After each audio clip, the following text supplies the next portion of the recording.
It's the Security Weekly News. I'm Doug White, or maybe I'm not. I could be a bot or something, but it's episode 262, if you can imagine that. Welcome to the week of 11 December 2022. Well, we've got Your Money is Gone, Chaos, Uberleaks, ESXi, Fortinet, Cloudflare, Praetorian, Jason Wood, and more on the Security Weekly News. This is Security Weekly, for security professionals, by security professionals. We interrupt our program to bring you this important message. It's the show that keeps you up to date on the latest security news twice a week, your trusted source for accurate security information and expert analysis. It's time for Security Weekly News. We know that many of you are looking to bolster your security posture with cloud-native app protection and XDR.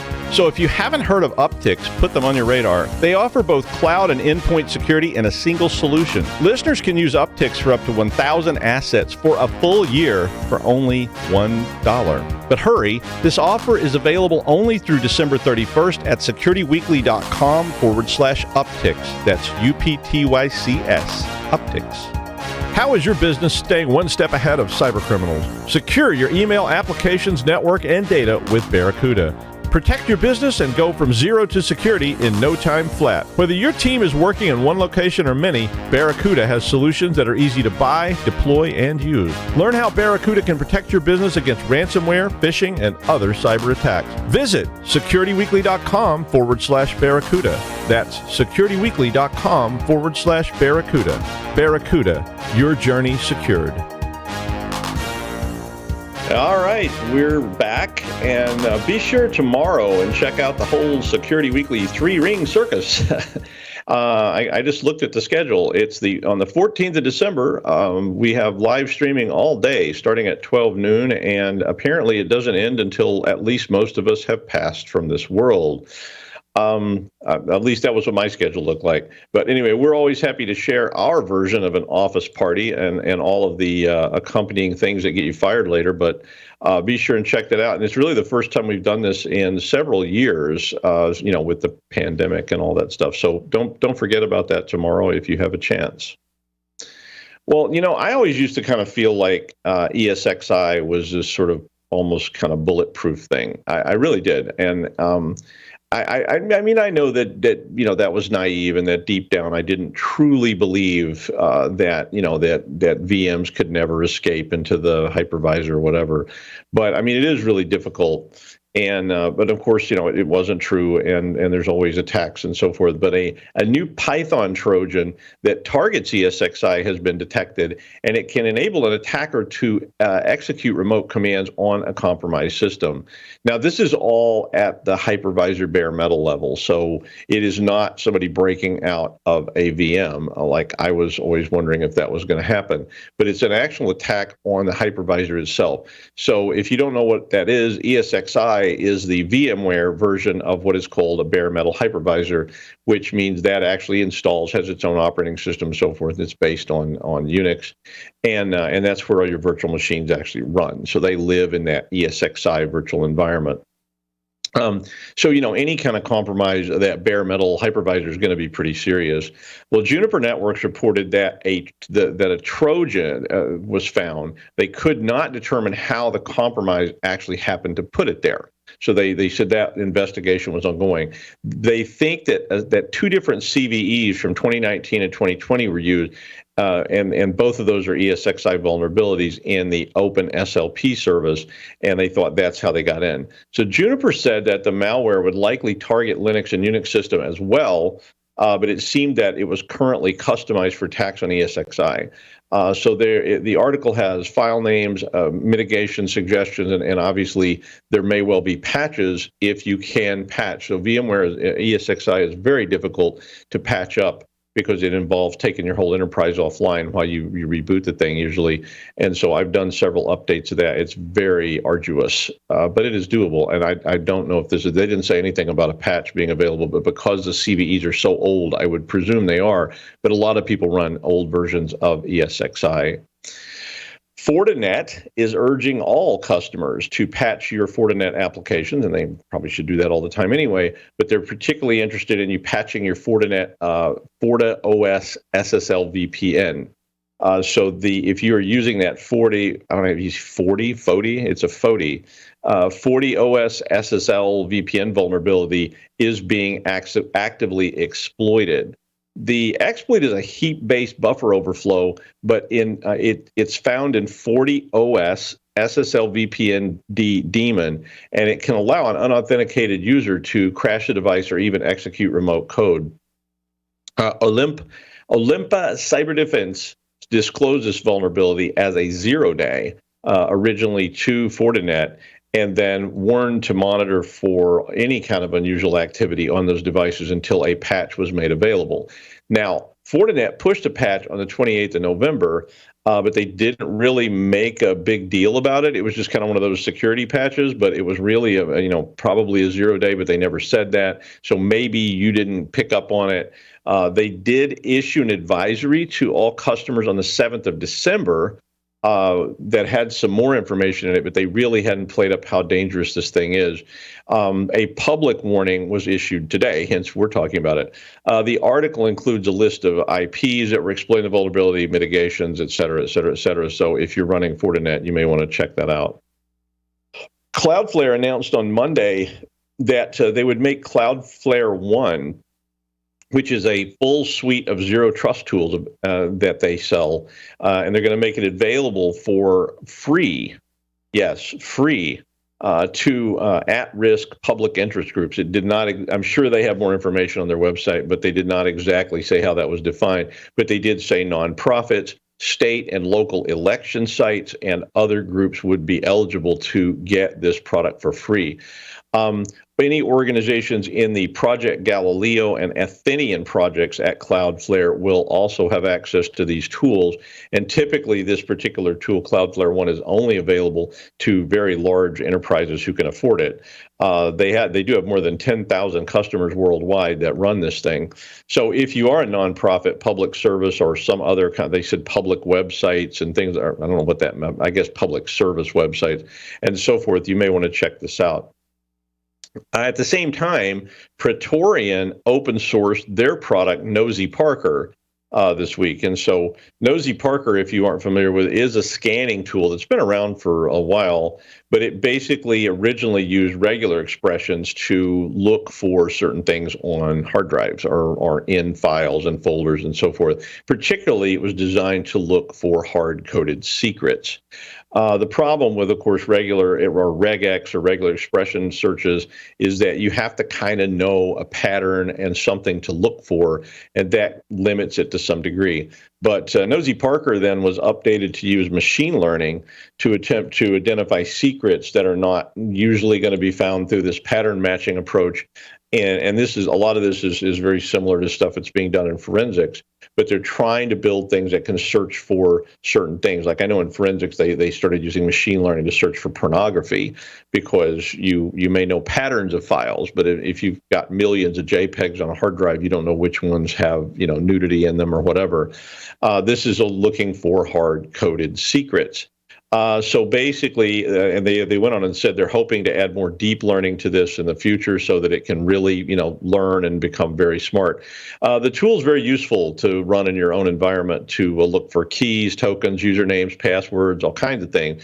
Praetorian said they will also enable the ability to examine GitHub repositories for secrets as well. So if you've got GitHubs out there or various repositories and tools, you may want to get this and run it against those to see if you've hard-coded any tokens or cookies or any other kind of thing like that. Checkmarks and Phylum said in a new report that an ongoing ransomware campaign hides the payload in open source packages which receive 15 million installs a week. Now that sounded really bad at first. But then they went on and they said, well, the campaign is using typo squatting. So it's hiding things in open source packages, but particularly it's hiding them in packages that have similar names. So this is the same thing we've seen before. But they said that they're primarily targeting packages on PyPy and on discord.js and on JPM. So those various places where people go and they search for things and they want to download a known package or something. And of course, if we can put a package up with a similar name. I guess the interesting thing about all this that caught my eye was that typically, if you download one of these things and then run a piece of code, it may actually activate it right then. But the tricky part of this one is that when you actually install one of these repositories or APIs or whatever you want to call them, nothing actually happens. So it just gets installed as normal. And so you may not know that anything's going on until you actually execute this.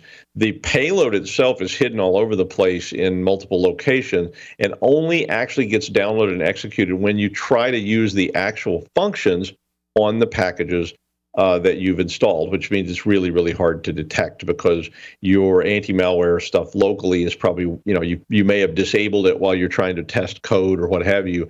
So it may not see you running something like this. When it does run, it encrypts the local files and then demands $100, yes, just $100 in crypto to unlock the files, which doesn't sound like much, but if you get hit with this thing a bunch of times or every time you try to, you're doing dev or whatever, it's going to get really annoying. The reporting went on to say that a Telegram user account associated with these attacks has a Russian telephone number associated with it, and that the attacker, when they contacted them, interacted with them in Russian. So, be careful what you download and add on to your code. Trend Micro Security found another new threat, which is a rat that targets Linux-based systems again, and this one is called Chaos Rat. The tool is pretty sophisticated, and it has several capabilities that will allow remote control of that Linux box if it's executed. The code does all kinds of fancy things, including things like trying to kill competing malware, and that sounds ridiculous, but I have noticed that servers that got infected with various things often have been infected with many, many, many things, because the same behavior that got you infected this time sounds like we're talking about something else, but the same behavior that got you infected this time is the behavior that got you infected all those other times. And the reason you're infected so many times is because of the behavior that's getting you infected. But this code actually looks for competing malware and any other resource hogs that it can find, and then it basically it shuts them down and disables them because, it's a crypto miner ultimately. Once it does that, it establishes its permeance by altering the cron tab file so that, basically every 10 minutes, cron issues another instruction to download and install this product. So this is just like an ongoing thing. So it's just constantly overwriting itself. And all this is coming from Pastebin. Once that's done, it downloads XMRig, which is nothing new. And XMRig is, of course, a crypto miner. It has a config file with it. And then it has another payload which gets downloaded, which targets that second payload is the one that goes after all the demons and things on your system. And then finally, it installs Chaos Rat. Chaos is written in Go, and it has a lot of remote control capabilities that can do that. In fact, they said it can perform a reverse shell. It can take screenshots from the device. It can collect info in the operating system. It can upload and download files, modify files, and even delete files on that server system. The main server in this case was identified to be in Russia, but it also has a command and control server located in Hong Kong. So it may just, it may not actually be Russian. That was sort of anomalous. On Saturday, a person that goes by the name Uberleaks began doing just what they said. They began leaking Uber and Uber Eats data on a hacking forum. The leak included employee email addresses, corporate reports, IT asset information, and so forth, and was apparently stolen from a third-party vendor. The leak data also includes archives which claim to be the source code for mobile device management platforms that are used by Uber and Uber Eats and other services. So they may have a lot of other stuff as well.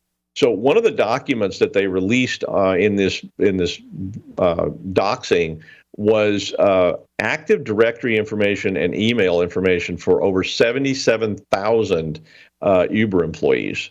So they just dumped this to, I guess, show that they really had it. Uber said the attacker stole data during a breach on Techtivity, which is a company that Uber uses for asset management and training. So the attacker then basically gained activity to a Techtivity ASW backup server where customer data was being stored.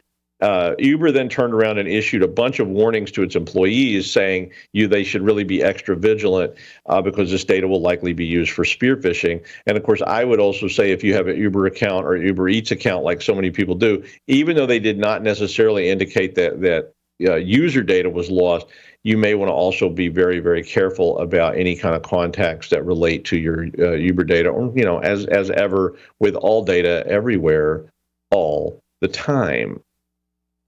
Well, he was once described as the nastiest programmer in town, but he was visited one night by three ghosts. Ada Lovelace, Alan Turing, and Grace Hopper. The ghost convinced him to release his code as open source, only use Rust, but they kind of missed the mark on the whole Log4j recommendation thing that they were really pushing for, and they kind of had to backpedal, and then Ada called Grace a slut, and then all the ghosts sort of got in a slap fight and realized that haunted drinking was a really bad idea during the daytime or the night, but their efforts paid off when Jason Wood found a new lease on life and bought Tiny Tim a Raspberry Pi for the holidays. And for the last time this year, please welcome Jason Wood. Hey, everybody. As Doug said, last show for Security Weekly News, I guess, for me for the year. So I'll see you again in January. This article actually came, I found it on ZDNet, and then inside there it contains a link to a research paper provided by researchers at Ben Gurion University in Israel. Basically, where they've developed a new method of extracting data from machines that are inside air-gapped networks. And they have dubbed this COVID bit. Supposedly the COV is for covert, and I assume the rest is just for fun. And honestly, I just think they just came up with the name and then decided, oh, well, we can use the COV for covert. Anyhow, the malware basically uses the CPU to transmit data via electromagnetic radiation in patterns that can then be picked up by a receiver that is waiting to collect the transmissions from the CPU. Now, this strikes me as a very edge case type of attack, something that's going to be pretty narrowly targeted. And, we're talking about really sensitive systems operated by countries, or, things like critical infrastructure also have some use cases for it, though a lot of times we hear about air-gapped networks that aren't really air-gapped that well in commercial enterprises, doing critical infrastructure. But anyhow, seems like this is going to be a pretty involved operation if somebody wanted to use this in an actual attack. For it to work, you need a couple of pieces of hardware. First off, you need a USB device or some other kind of removable storage that you can attach to the target system. And the second, obviously, is the receiver to pick up the data being transmitted by the CPU of the compromised system. They said this could be either a phone or a laptop with a really inexpensive antenna added to it to pick up the transmissions. But, there are some hurdles along with this, right? Because first, somebody has to be convinced. We need you to take this USB device into the secured area, into the air-gapped network. We need you to put it on the system and execute this payload on it and let it run. So we got to convince somebody to take a fairly considerable risk. Plus, they have to get it in to the environment. If they, depending on how closely they check people for bringing in devices. And this person is obviously going to have to be somebody who's probably vetted and trusted by the organization. But there are plenty of avenues we've seen for years where this happens, where somebody gets basically tricked or blackmailed, or they're just pissed off at their country or the organization they work for, and so they go ahead and do this. But once you get this type of person, they carry it in, they drop the implant on the device, and now the CPU is able to start transmitting data through the electromagnetic radiation. But to pick it up, somebody has to be sitting nearby, basically within 6 meters of the system. They need to have this receiving device. Now, maybe you could set it down and come back, but then you risk somebody picking up and walking off with it. So I imagine somebody's hanging out there keeping an eye on this. But yeah, they have to stay fairly close. The research paper says that it can be transmitted through walls. However, they later on mentioned that things like Faraday cages and defenses against electromagnetic radiation defeat this. So that's a countermeasure for it. But you end up with somebody else or the first person, I don't know, but you need to have somebody hanging around within, 6 feet, 6 meters, right? So 7 feet or so of the infected system. And they're sitting there with a smartphone or a laptop with a weird antenna hanging off of it. They did mention that it might be possible to take this receiver and put it into more inconspicuous devices, like headphones that somebody might be wearing. They also brought up the idea of supply chain attacks as a receiver. Now, there are a couple of problems with this. One, the data transmission is not fast. The data is transmitted basically on the 0 to 60 kilohertz band, and it can do things like send files or encryption keys, usernames and passwords, or what other data they have decided to be targeted. And really, it doesn't need to run with any root privileges or any elevated access. It can be executed with the user credentials, so whatever that user account has access to. But then you get into the transmission speed. So we're pushing this data out over 0 to 60 kilohertz, and they gave at one point their error rates for transmission speeds, and this went from 5 bits per second up to 1,000 bits per second. Now, once there were no errors in the transmission until you got to 500 bits per second, and they started creeping in, less than a percentage, but then we start going over a percentage rate, 1% of the of error occurring once you hit about 1,000 bits per second. So transmitting a few gigabytes of data is going to involve a lot of sitting around and sweating bullets. I've done some physical pen tests. I would not want to be the people involved with trying to carry out this attack. Excuse me. First, the people that are in the environment that would be in this environment, or the environment that would host air-gapped systems, would be probably of pretty heavy interest to law enforcement and national security services. So can you imagine sitting around, you're the person waiting for the data to transmit over at 500 bits per second, 250 bits per second, because we don't want any errors, and waiting for this to come along, and you're just like praying that security doesn't come by and say, hey dude, you've been leaning against this wall for 30 minutes, what are you doing?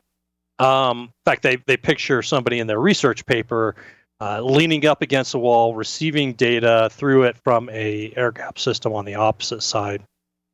They're just sitting in this hallway, conspicuously, I guess, hanging out. That would not be a fun situation to be in. But you know what? If you read through history, we've got lots of folks who decide to take great risks to betray some kind of trust that's placed in them, and it surprises me at times at how little it takes someone to decide to go ahead and take this risk. And particularly considering history is full of examples or stories about what happened to them.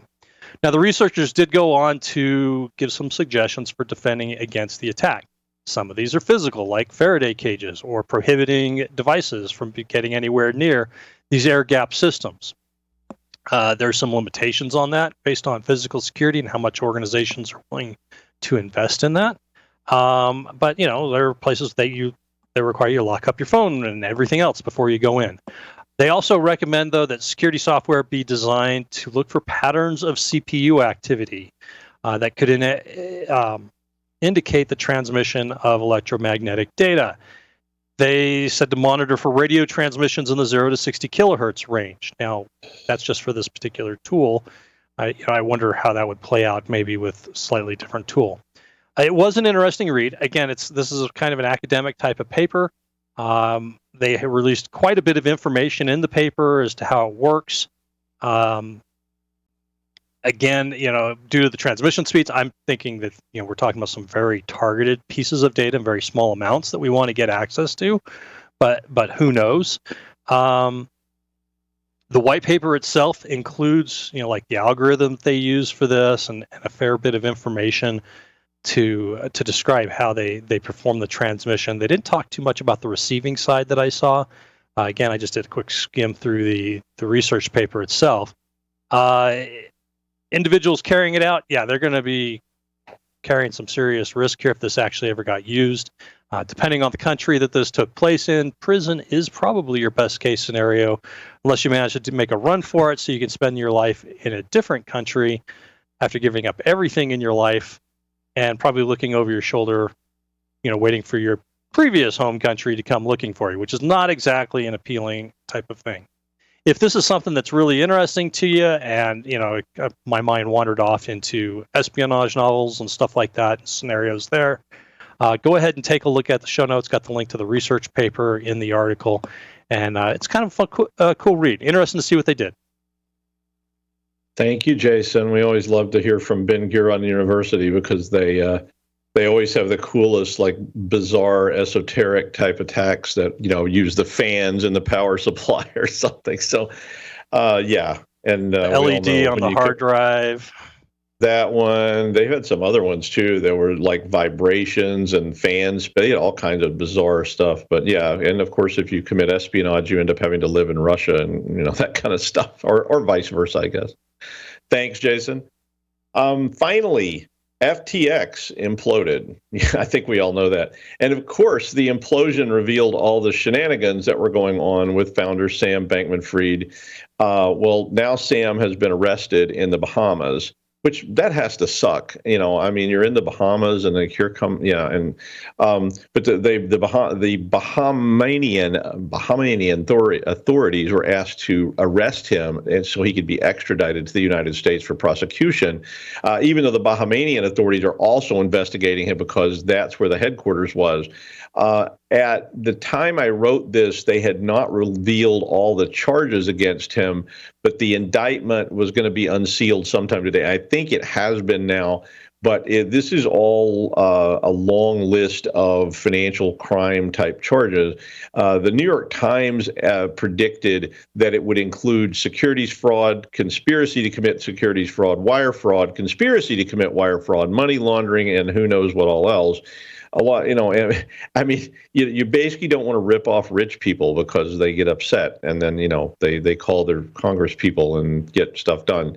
But anyway, he's also very likely going to be charged in the Bahamas as well with this. So Bankman-Fried is probably going to jail. But FTX, if you don't recall, was the second largest crypto exchange in the world and had raised almost $2 billion in investors' dollars before it suddenly collapsed in November. Currently, the estimate is FTX owes at least $3 billion to creditors and has lost track of a large number of investor funds. I think by lost track, they meant we spent it on hookers and drugs, but they didn't make that clear. They just said we lost track. A lot of people who've been reviewing this case say that they cannot believe that they didn't actually have financial reporting. They didn't apparently have any kind of an accounting system. They basically just had big, giant pools full of money, and they spent it like crazy on whatever they wanted to spend it on. So yeah, pretty outrageous. Apparently, it did get pretty Wolf of Wall Streety down there. I don't know if they had all the cocaine hookers and drunken helicopter rides, as well as smashing your Ferrari up on the way to the country club. But they didn't really have any records. They apparently didn't know how to actually manage money. And they apparently bought about $5 billion worth of companies last year that the estimates say are worth maybe $1 billion, maybe not even that much. They bought expensive houses for employees. They obviously bought all kinds of stuff for Sam. And it was basically just a big frat party that went on for, a couple of years. And they fueled the whole thing by just burning cash from investors. So, somebody's going to go to low security prison for 6 months or so. Anyway, that is the news. Thanks, Jason, once again. And I will be back on Friday. I'll also be on tomorrow on the Security Weekly holiday show. So be sure and check all those out. And we'll see you next time.